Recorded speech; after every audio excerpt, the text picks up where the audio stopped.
The smoke still rose from the burning city in the distance. Corporal Lee Jinho wiped the sweat from his forehead and looked at the massive estate in front of him. The building was made of white stone that seemed to glow in the afternoon sun. It looked like a palace, not a house. His squad had been sent to check if any enemies were hiding here. "This place is huge," said Private Kim Suji, the medic, walking beside him. She carried her rifle carefully, her eyes scanning the windows for any movement. "Rich aliens always build big," replied Jinho. He had been fighting on this planet for 6 months now. The Tellurian Empire owned this world before humans arrived. Now everything was a battlefield. The squad moved through the front gates. The metal doors hung open, broken and bent. Someone had left in a hurry. Inside the courtyard, expensive furniture lay scattered everywhere. Silk curtains blew through shattered windows. Crystal glasses were smashed on the marble floor. "They ran away fast," said Sergeant Oh Minho, the squad leader. "Check every room. Look for supplies, weapons, or anything useful." The soldiers spread out through the building. Jinho walked down a long hallway decorated with strange alien artwork. The paintings showed creatures from different worlds. Some looked beautiful. Others looked terrifying. He wondered how many planets the Tellurians had conquered to collect all these things. He heard a sound. It was faint, like a low rumble coming from somewhere deep in the building. Jinho stopped and listened. The sound came again. It sounded like an animal, but weak and tired. "Did anyone else hear that?" Jinho asked through his radio. "Hear what?" replied Minho. "An animal sound. Coming from the back of the building, probably just the wind. Keep searching." But Jinho could not ignore it. He followed the sound down a staircase. The stairs led to a basement level. The air grew colder and smelled terrible. As he went deeper, the smell got worse. It was the smell of death. The basement opened into a large room. Jinho turned on his flashlight and immediately wished he had not. The room was a menagerie, a collection of caged animals from across the galaxy. But most of them were dead. A blue bird-like creature lay motionless in a golden cage. A small furry animal with 6 legs had died trying to chew through its bars. The water bowls were all empty and dry. "Oh no," Jinho whispered. Someone had kept these animals as pets and then abandoned them to die. His stomach turned with anger and disgust. Then he heard the sound again. A low, painful growl came from the far corner of the room. Jinho moved his flashlight and saw it. A lion, a real earth lion. It lay inside a large cage made of decorated metal with jewels on the bars. The cage was beautiful, but the lion inside looked like death. The animal was so thin that Jinho could see every rib through its golden fur. Its eyes were half closed and it breathed in shallow gasps. A heavy chain was wrapped around its neck, connected to the back of the cage. Even if the cage door opened, the lion could barely move. "Suji, Minho, get down here," Jinho said into his radio. "I found something." Within minutes, the squad gathered in the basement. They stared at the dying lion in shock. "Is that a real lion from Earth?" asked Suji, her voice full of disbelief. "Yes," said Jinho. "Someone stole it from Earth and brought it here. The black market trades Earth animals for a lot of money," said Minho. "Rich aliens collect them like toys." "We need to go," said Corporal Park Gunwoo, another squad member. "This thing is dangerous. It could attack us." "Look at it," said Jinho firmly. "It can barely breathe." "It is not dangerous. It is dying. Then it is already dead." "Let's move," said Gunwoo. "We cannot just leave it here," Jinho replied, walking toward the cage. "Jinho, do not be stupid," warned Minho. "That is a predator. Even weak, it can kill you." Jinho ignored the warning. He approached the cage slowly, making soft sounds to show he meant no harm. The lion's eyes opened a little wider. It watched him but did not move. Up close, Jinho could see the creature's suffering. Its paws were raw from pacing on the metal floor. Its mane was matted and dirty. But in those amber eyes, he saw something that made him stop. He saw the will to live. "Hey, big guy," Jinho said softly. "You have been through hell, have you not?" The lion made a weak sound, almost like a question. Jinho examined the cage door. It had an electronic lock, but the power was off. He pulled out his multi-tool and started working on the mechanism. Behind him, his squad watched nervously. "What are you doing?" asked Minho. "Opening this cage," Jinho replied. "Are you crazy? It could kill you." "It is too weak to hurt anyone." "Look at it," Suji stepped forward. "I will help. If we are doing this, we need to do it right." Minho sighed loudly but did not stop them. After several minutes, the lock clicked open. Jinho carefully pulled the cage door.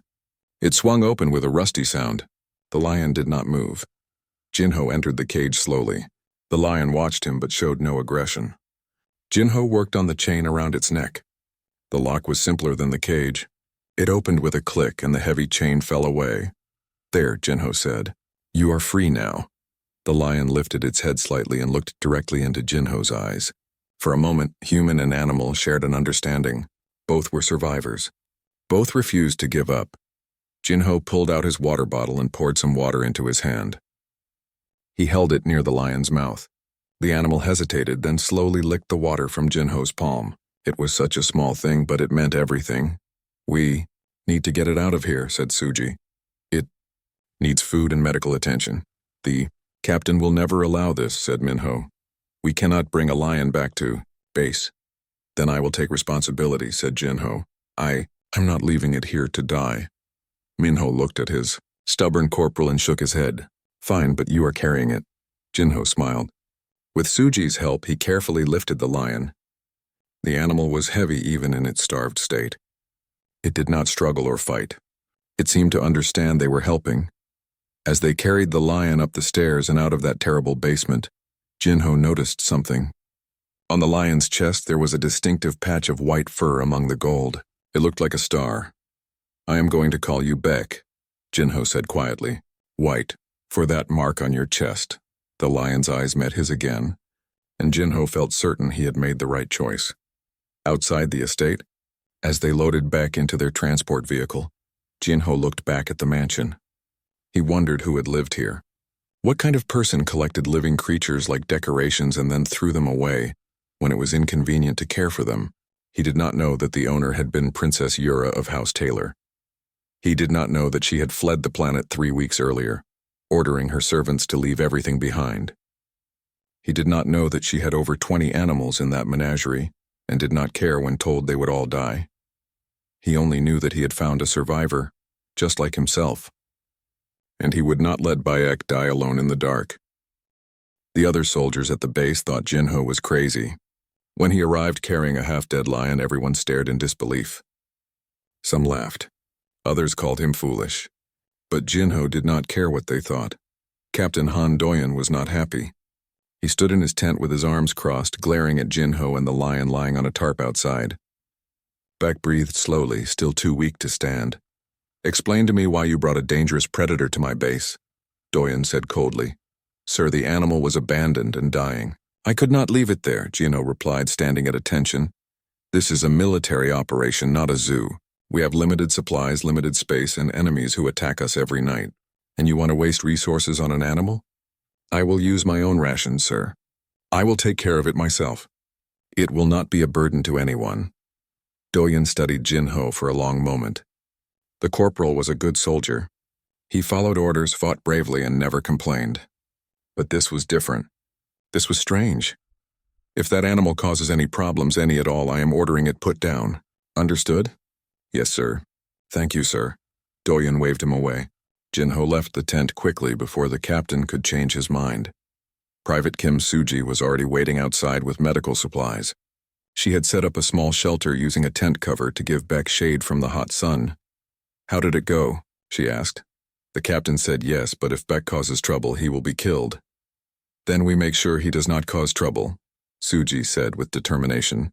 She opened her medical kit. "I brought antibiotics and vitamins. We need to get him eating first." For the next few days, Jinho and Suji worked to save Bayek's life. They gave him water every hour. They mixed meat rations with nutrients to help him gain strength. Slowly, very slowly, the lion began to improve. On the 3rd day, Beck stood up for the first time. His legs shook, but he stood. Jinho felt hope grow in his chest. "Good boy, Beck, you are a fighter," he said, scratching behind the lion's ears. Beck made a sound that was almost like a purr. The other soldiers watched from a distance. Most still thought Jinho was wasting his time. Corporal Park Gunwoo was the loudest critic. "You are babysitting a princess's pet," Gunwoo said mockingly during breakfast one morning. "What are you going to do, put a bow on it and give it back?" Some soldiers laughed. Jinho ignored them and continued eating. "Maybe the lion will write you a thank you letter," another soldier added. "Leave him alone," said Suji sharply. "At least he is trying to save a life instead of just destroying them." That made the group quiet. Suji had a way of making people feel ashamed without raising her voice. By the end of the first week, Beck could walk around the camp. He stayed close to Jinho's tent, following the corporal wherever he went. The bond between them grew stronger each day. The alien refugees at the base were terrified of Bayek. Most had never seen an Earth predator before. When Bayek walked past, they moved away quickly, whispering prayers in their languages. Children hid behind their parents. Some demanded that the lion be kept in a cage. Captain Doyen called Jinho to his tent again. The refugees are scared. Maybe we should tie the animal up. Beck has not hurt anyone, sir. He just walks around. If we chain him again after everything he has been through, it will break him. Doyen rubbed his tired eyes. Keep him close to you then. Do not let him wander. Yes, sir. On the 10th night, everything changed. Jinho was on patrol duty at the camp's perimeter. Beck walked beside him as usual. The night was quiet, only the sound of insects and the distant rumble of thunder. Suddenly, Beck stopped walking. His ears went back and he growled low in his chest. Jinho immediately raised his rifle and scanned the darkness. What is it, boy? What do you smell? Beck growled again, louder this time. He stared into the shadows beyond the fence line. Jinho activated his radio. Possible contact at the north perimeter. Something is out there. Before anyone could respond, gunfire exploded from the darkness. Tellurian raiders were attacking. They had sneaked past the sensors somehow, getting close to the camp before striking. Raiders! North side! Everyone up! Jinho shouted, returning fire. The camp erupted into chaos. Soldiers grabbed weapons and ran to defensive positions. Explosions lit up the night as grenades detonated. Beck stayed at Jinho's side, roaring at the attackers. During the fight, Jinho's rifle jammed. A Tellurian soldier saw the opportunity and charged at him with a blade. Jinho tried to fix the gun, but there was no time. The enemy was too close. Beck moved like lightning. Despite still recovering, the lion was fast and powerful. He leapt at the Tellurian, hitting the soldier with his full weight. The enemy went down hard, and Beck stood over Jinho protectively, roaring a challenge to anyone who came near. More soldiers arrived to help. The raiders were pushed back and retreated into the darkness. The attack was over in less than 10 minutes, but it felt like hours. Captain Doyen found Jinho after the battle. The corporal was checking Beck for injuries. The lion was fine, just breathing hard from the excitement. Your lion detected them before our sensors did, Doyen said slowly. And he saved your life. Yes, sir. He did. Doyen looked at Beck with new respect. The captain had been in many battles and understood the value of loyalty. This animal had proven itself. From now on, Beck is officially listed as a military working animal. That means he gets proper rations and medical care. No one will bother him anymore. Jinho smiled broadly. Thank you, sir. Really, thank you. After that night, the other soldiers changed their attitude. They stopped mocking Jinho. Some even brought extra food for Beck. Gunwoo, who had made fun of Jinho the most, quietly apologized. I was wrong about the lion. And wrong about you, Gunwoo said. You saved something worth saving. Jinho accepted the apology with a nod. One evening, a Tellurian prisoner was brought to the base for questioning. The prisoner saw Beck and began to laugh. That is Princess Yura's lion. The spoiled brat had so many animals. She treated them like toys, not living things. When we had to evacuate, she did not even look back at them. Just ordered the gates locked and left. Jinho felt anger burn in his chest. How many animals did she abandon? 23, I think. Maybe more. She collected creatures from every planet we conquered. Rare ones, expensive ones. She kept them until she got bored. And then just left them to die? The prisoner shrugged. She is a princess. She does what she wants. That night, Jinho sat with Beck under the stars. The lion rested his huge head on Jinho's lap, breathing peacefully. Jinho scratched behind Beck's ears and thought about Princess Yura. He had never met her, but he already hated her. You are not a toy, boy, Jinho whispered. You are not property. You are my friend, and I promise no one will ever abandon you again. Beck made a soft sound and closed his eyes. Suji walked over and sat beside them. He looks healthy now. You saved him, Jinho? He saved me too, Jinho replied. I was starting to forget why we fight, why any of this matters. Bak reminded me that protecting life is always worth it. Suji smiled. Maybe when this war ends, I will study animals. Become a veterinarian or something. There must be thousands of creatures like Bayek across the galaxy. suffering because people see them as objects. That would be good. The galaxy needs people like you. They sat together in comfortable silence, watching the alien stars. The war was far from over. More battles would come. But for now, in this moment, they had saved one life, and that was enough. 3 months passed. The war changed from constant fighting to tense negotiations. Both sides were tired of losing soldiers. Diplomats arrived to talk about peace treaties and border agreements. The military base transformed from a battlefield outpost into a meeting ground. Beck had fully recovered. He was magnificent now, strong and healthy with a thick golden mane. He walked through the camp with confidence. No longer the dying creature Jinho had found in that basement. Soldiers who once feared him now greeted him like a mascot. Refugee children who had hidden from him now asked to pet him, though Jinho was always careful to supervise. "You have gotten famous, boy," Jinho said one morning while brushing Bayek's fur. "Half the camp wants to take pictures with you." Bake yawned, showing his massive teeth, then went back to sleep in the sun. He spent most of his time near Jinho's tent, comfortable and content. Ambassador Kang Mirai arrived at the base on a Tuesday. She was a sharp woman in her 50s with silver hair and intelligent eyes. She came to prepare for the arrival of the Tellurian delegation. Both sides would meet to discuss the peace terms. Captain Doyen briefed his soldiers about proper behavior. "The Tellurians are bringing royalty. Prince Hyun himself will be here. There will also be other members of the imperial family. You will be respectful. You will be professional.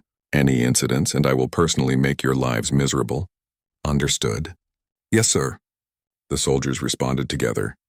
Jinho stood in formation with Bayek sitting calmly beside him. The lion had become his constant companion.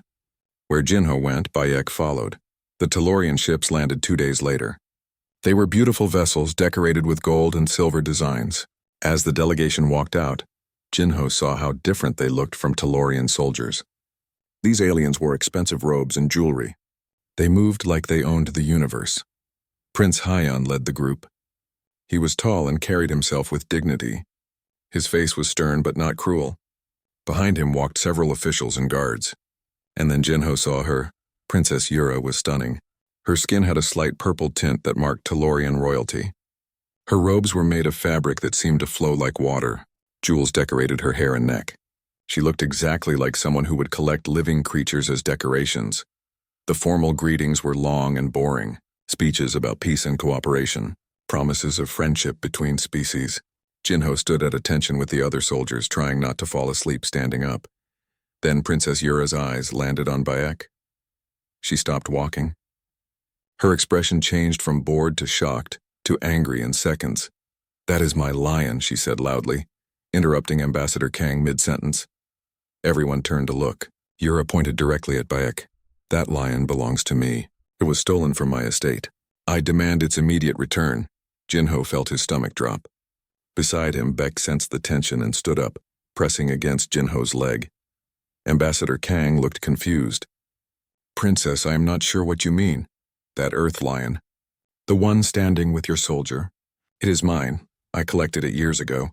It was in my menagerie at my estate on this planet." Captain Doyen stepped forward. "Your Highness, that estate was abandoned during the evacuation. The animal was found dying, locked in a cage. Corporal Lee Jinho rescued it." "Rescued?" Yura laughed coldly. "It is property. You cannot rescue property. You can only steal it." Jinho could not stay quiet anymore.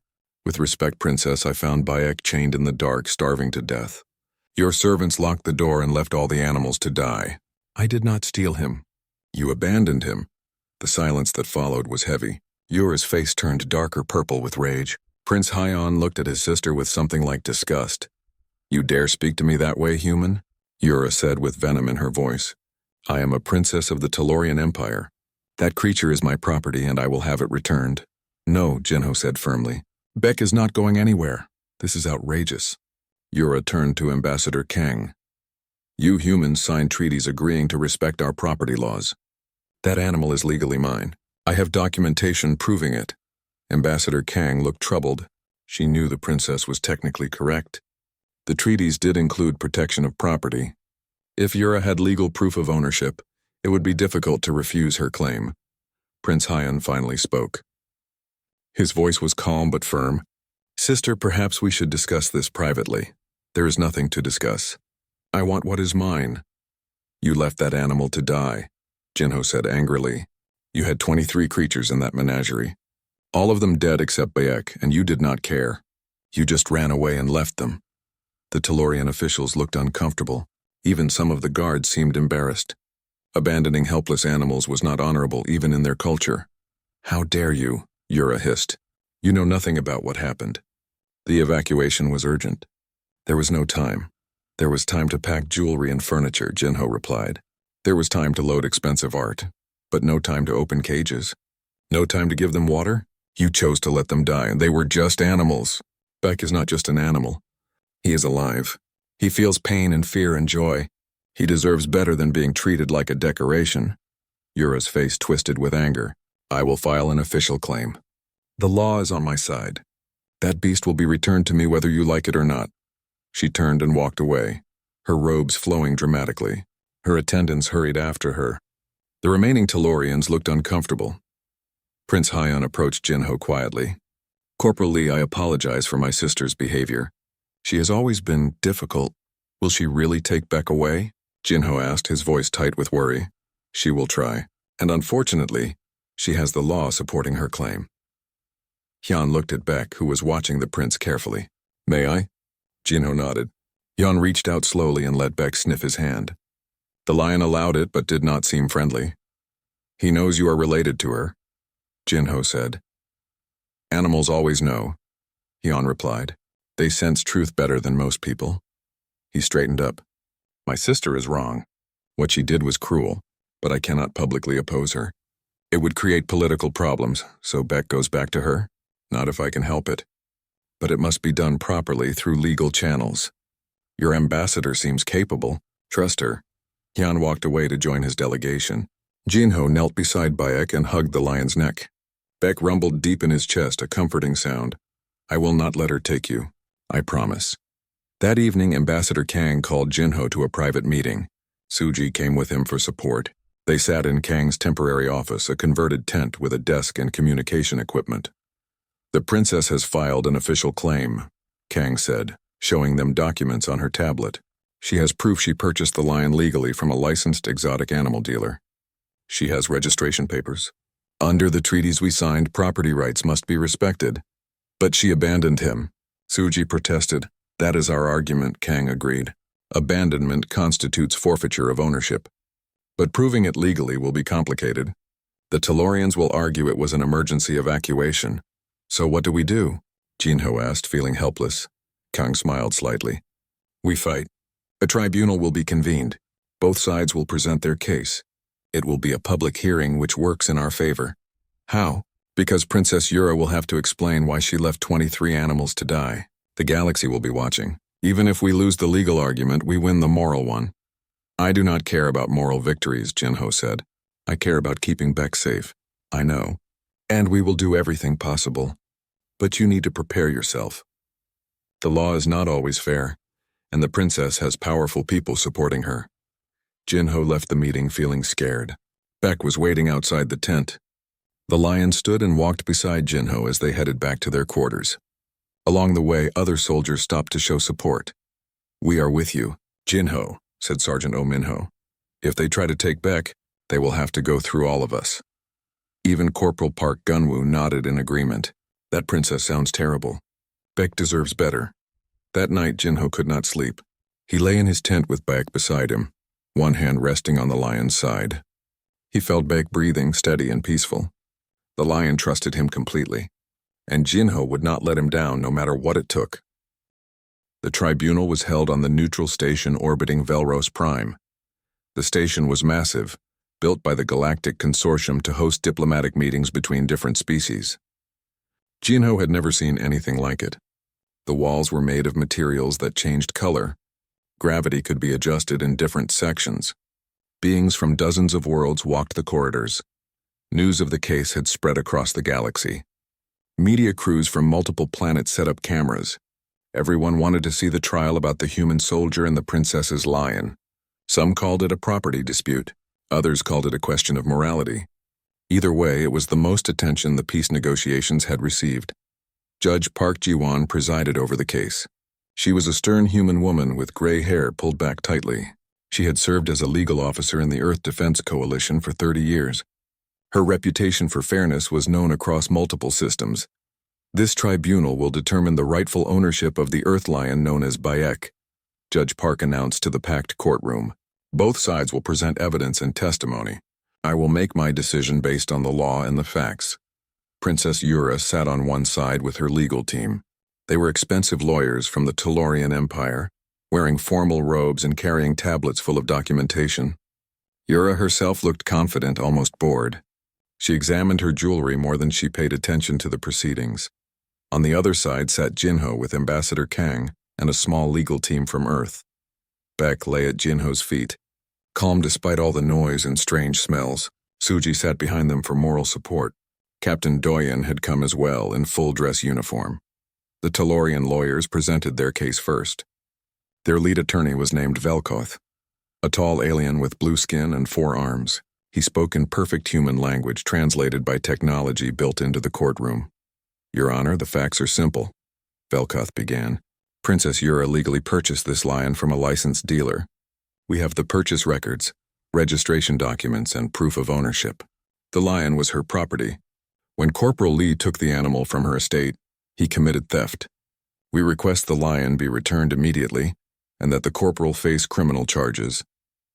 Velkoth displayed holographic documents showing the purchase agreement. Everything looked official and legitimate. The lion had been bought on a station near Earth space 3 years ago. The dealer had all the proper permits. The evacuation of Velros Prime was a military emergency, Velkoth continued. Princess Yura and her household had 15 minutes to evacuate before the human forces arrived. There was no time to safely transport animals. The decision to leave them was painful but necessary. 15 minutes, Jinho whispered angrily to Ambassador Kang. They had 3 weeks.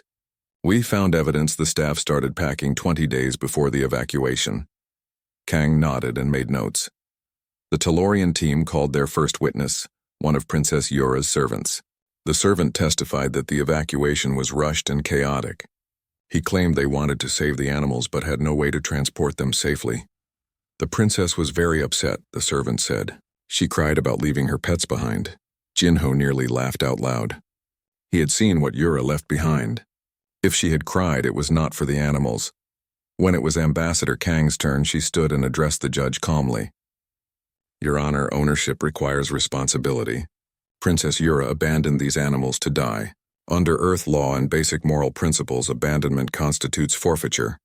You cannot own what you willfully destroy. Kang called Jinho to testify. He stood and approached the witness stand, leaving Bayek with Suji. He felt nervous with so many eyes on him, but he told the truth clearly. I found Bayek chained in a dark basement. He was starving. He could not stand. All around him were dead animals. They had been locked in their cages with no food or water. It was not an emergency evacuation. It was cruel abandonment. Describe the condition of the estate when you arrived, Kang prompted. Furniture and artwork were carefully packed in transport containers. The staff quarters were empty, meaning they had time to evacuate everyone. But the menagerie door was locked from the outside. Those animals were deliberately left to die, Velkoth objected. Speculation. The corporal is not an expert on evacuations. Sustained, Judge Park said. Stick to what you observed, Corporal. Jinho nodded. I observed that valuable objects were saved while living creatures were abandoned. I observed that Beck was hours from death when I found him. I observed that no one came back to check on those animals. Next, Suji testified about Beck's medical condition. He was severely malnourished, dehydrated, and suffering from multiple infections. Another day without treatment, and he would have died. This was not the result of a sudden emergency. This was weeks of neglect. The Tellurian lawyers argued that Suji was not a licensed veterinarian. Judge Park allowed the testimony but noted the objection. Then Ambassador Kang called Dr. Nam Tae-hyung to the stand. He was a xenobiologist from Earth who specialized in studying how different species interacted. He had arrived at the station specifically for this trial. Dr. Nam, you examined Bayek yesterday. What did you find? Kang asked. I found a healthy male lion approximately 7 years old. More importantly, I found a strong emotional and psychological bond between the lion and Corporal Lee. This is not a simple ownership relationship. This is a genuine connection between two beings. Can you explain the significance? Lions are social animals. They bond with pride members, creating loyalty and trust. Beck has bonded with Corporal Lee in this way. Separating them now would cause severe psychological trauma to the animal. It would be cruel. Velkoth cross-examined Dr. Nam aggressively. Is it not true that lions in the wild often change prides? That males leave their birth pride to join others? That is a natural process chosen by the lion, Dr. Nam replied. Being forcibly taken from a bonded companion is completely different. But the lion bonded with Princess Yura first. Should we not return him to his original owner? There is no evidence of any bond between the princess and Beck. Based on the condition Corporal Lee found him in, the princess viewed Beck as an object, not a companion. The testimony continued for hours. Witnesses described the abandoned estate, the dead animals, the locked doors. The Tellurians argued that war made such tragedies unavoidable. The humans argued that basic decency required better choices. Finally, Judge Park called for a recess. When we return, I want to observe the lion's behavior directly. Both parties will be present. During the break, Jinho sat with Bayek in a private room. The lion seemed stressed by all the attention and strange people. He stayed close to Jinho, occasionally making worried sounds. "It is almost over, boy," Jinho said softly. "Just a little longer." When court resumed, both Jinho and Princess Yura were brought to stand before the judge. Beck walked with Jinho, his shoulder pressed against the corporal's leg. "Princess Yura, please call the lion to you," Judge Park instructed. Yura looked annoyed, but complied. "Come here, beast. Come to me now." Beck did not move. He did not even look at her. "I said come." Yura's voice grew sharp and commanding. Beck pressed closer to Jinho and made a low, warning growl. "Perhaps try a gentler approach," Judge Park suggested. Yura's face darkened with embarrassment and anger. She tried using a softer voice, offering food, even snapping her fingers. Beck ignored her completely. When she tried to walk closer, Beck growled louder, showing his teeth. "That animal is broken," Yura said angrily. "It does not obey properly. This is why I needed to chain it." Those words hung in the air. Even her own lawyers looked uncomfortable. Judge Park turned to Jinho. "Corporal Lee, please demonstrate your relationship with Beck." Jinho did not need commands or food. He simply looked at Beck and smiled. The lion's entire demeanor changed. His tail moved in a friendly way. He made a happy sound and pressed his head against Jinho's hand. When Jinho walked across the room, Beck followed without hesitation. When Jinho sat down, Beck lay beside him, relaxed and content. "That is not proof of anything," Velkoth protested. "The animal is simply conditioned by food rewards." "I have not given him any food during this demonstration," Jinho replied quietly. "Beck stays with me because he wants to, because he trusts me, because I never hurt him or abandoned him." Princess Yura finally lost her composure completely. She stood up, her face purple with rage. "This is ridiculous. That beast is just an animal. It is a decoration. It is a thing I bought. It has no rights. It has no feelings that matter. I own it." The courtroom went silent. Media cameras captured every word. Even Prince Hyon, watching via hologram from his ship, closed his eyes in shame at his sister's outburst. Yura realized her mistake too late. She tried to backtrack. "I mean, it is property, by law. That is all I meant." But everyone had heard the truth. They had seen what she really thought. Judge Park's expression showed no emotion, but her eyes were cold. "I will deliver my ruling tomorrow morning. This tribunal is adjourned." That night, Jinho could not eat. He lay on his temporary quarters on the station, staring at the ceiling while Bayek slept beside him. Tomorrow would decide everything. The courtroom was even more crowded than before. Word had spread across the galaxy about Princess Yura's outburst. Everyone wanted to hear the judge's decision. Camera crews from dozens of worlds lined the walls. In the audience sat soldiers, diplomats, and civilians from multiple species. Jinho entered with Bayek at his side. The lion seemed calmer today, as if he sensed something important was happening. They took their seats. Across the room, Princess Yura sat rigid and angry. Her lawyers looked less confident than yesterday. Judge Park Ji-won entered, and everyone stood. She took her seat at the high bench and looked out at the assembled crowd. Her face showed no emotion, giving no hint of her decision. I have reviewed all testimony and evidence presented in this case, she began. This tribunal must answer a seemingly simple question. Who owns the lion called Beck? But in answering this question, we must consider deeper issues about property, responsibility, and the treatment of living creatures. Jinho held his breath. Beside him, Ambassador Kang sat perfectly still. The Tellurian legal team has proven that Princess Yura purchased the lion legally. The documentation is legitimate. Under standard property law across most of the Galactic Consortium, this would be sufficient to establish ownership. Yura smiled slightly, thinking she had won. However, Judge Park continued, her voice growing stronger, ownership of a living creature is not the same as ownership of an object. With living things comes responsibility. When that responsibility is abandoned, so too is the right of ownership. Yura's smile vanished. The evidence shows that Princess Yura had weeks to arrange for the evacuation or humane treatment of her animals. Instead, she chose to lock them in cages without food or water. 23 creatures died as a direct result of this decision. This was not an emergency evacuation. This was willful abandonment. Judge Park turned her attention to Jinho. Corporal Lee Jinho found Beck hours from death and chose to save him. He used his own resources and time to nurse the lion back to health. He formed a genuine bond with this animal based on mutual trust and respect. The evidence of this bond was clearly demonstrated in this courtroom. The judge looked down at her notes, then back up at the assembly. There is another factor to consider. Under Earth law, where this lion originates, animals have certain protections. While they are not granted full sentience rights, they are protected from cruelty and abandonment. When Princess Yura purchased an Earth animal, she became subject to Earth animal welfare standards regarding that creature. Velkoth, the Tellurian lawyer, stood up. Your Honor, with respect, Earth law does not apply to Tellurian territory. This station is neutral territory, Judge Park replied firmly, and the treaties signed between Earth and the Tellurian Empire specifically state that disputes involving Earth origin creatures may be judged by Earth standards. It was one of the few non-negotiable points Earth insisted upon during peace talks. That was news to Jinho.